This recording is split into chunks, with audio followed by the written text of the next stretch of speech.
വൈരങ്കോട് ക്ഷേത്രത്തിന്റെ കിഴക്കേനട കൊട്ടിയടച്ച് ഉള്ള അതിന്റെ ഒരു ചരിത്രം ഇങ്ങനെ കേൾക്കാനിടയുണ്ടായെന്ന് വെച്ചാല് ഞാൻ കണ്ടില്ല. കൊടുങ്ങല്ലൂർ ദേവി അവരുമായിട്ടുള്ള ഒരു സഹോദര ബന്ധം ഇവിടെ ഉണ്ടെന്നും ഈ ഒരു ഉത്സവ ദിവസം കിഴക്കേനട തുറക്കും എന്നും ഒക്കെ കേട്ടുട്ടോ. പക്ഷെ തുറക്കുന്നതും കാര്യങ്ങളൊന്നും കണ്ടില്ല. ബാക്കി കാര്യങ്ങളൊക്കെ ചോദിച്ചറിഞ്ഞാലേ അറിയുള്ളൂ.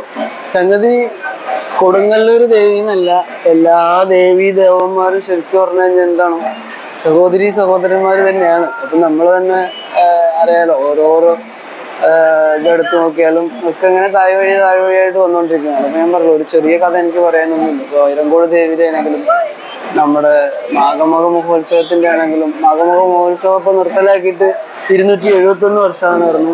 അപ്പൊ ആ കഥ പറഞ്ഞാൽ പോരാ, 500 വർഷങ്ങൾക്ക് മുമ്പ്, 1000 വർഷങ്ങൾക്ക് മുമ്പ്, അങ്ങനെ മൊത്തത്തിൽ 5000 വർഷത്തെ കഥയെന്ന് നമുക്ക് പറയാമല്ലോ. അതാണെങ്കിലോ നമ്മൾ തുറന്നു വെച്ച പോലെ തന്നെ, തുടങ്ങി വെച്ചത് പോലെ തന്നെ ഇതിന് റിപ്പീറ്റേഷൻ കഥയാണ്. ഒരിക്കലും നശിക്കുന്നുമില്ല, ഒരിക്കലും നിൽക്കുന്നുമില്ല. അങ്ങനത്തെ അനാദിയായിട്ടുള്ള കഥയാണ് പറയാനുള്ളത്. അപ്പോൾ വൈരങ്കോട് ദേവിയുടെ കഥകൾ പറഞ്ഞുകൊണ്ടേ ഇരിക്കേണ്ടതുണ്ട്. കുറേ റിസർച്ച് ചെയ്യേണ്ടതുണ്ട്. കുറേ റിസർച്ച് ചെയ്യാൻ പറഞ്ഞപ്പോൾ 2026 എനിക്ക് പറയാൻ പറ്റുന്നതിനൊരു പരിധിയുണ്ട്. എത്രത്തോളം ഞാൻ പറയാം. പിന്നീട് 2027 ബാക്കി കാര്യങ്ങളൊക്കെ അറിഞ്ഞ് നമുക്ക് ഇവിടെ വരാൻ സാധിക്കും എങ്കിൽ അതും കൂടെ കൂട്ടിയിട്ട് ബാക്കി കഥകൾ കൂടെ പറയാം.